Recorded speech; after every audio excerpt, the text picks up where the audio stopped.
Welcome to the EasyRoughEstimator.com Insulation Details. When you're considering your insulation details, you want to look at any exterior wall that's exposed to the weather, okay? That, when you're doing your demo details and you're removing any drywall from an exterior wall that's exposed to the weather, you're going to want to replace the insulation as well, in the wall or in a ceiling. And usually on a second floor, if you're going to remove a ceiling, then you would replace the insulation in that ceiling that's on the second floor. Again, that's a ceiling that's exposed to the weather. On a first floor, if you have a ranch, then that would be a ceiling again, a ceiling that's exposed to the weather. If you have a finished floor above you and you're on the first floor, then that is not exposed to the weather. You would not have to replace any insulation there. Okay, so just keep that in mind. Any wall or ceiling that's exposed to the weather, you would replace the insulation. And only if you were removing, let's say we were removing tile, and we wanted to remove this tile in the bathroom.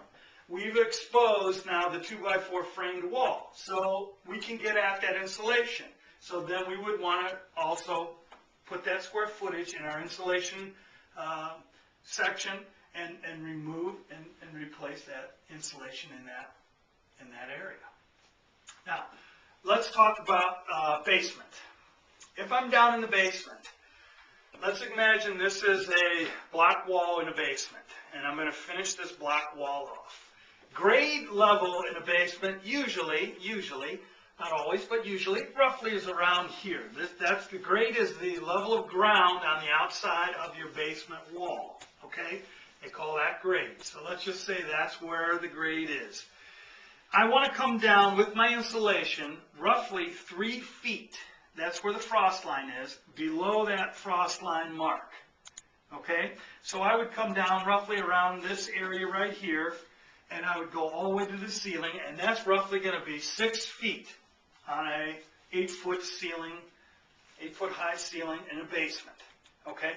And I would calculate that all the way around the finished walls in a basement area. So whatever walls I was going to finish on exterior block basement walls, I would need to also make that entry for insulation. So 6 feet from the ceiling down, and then the linear footage of the wall, the block wall that I was finishing.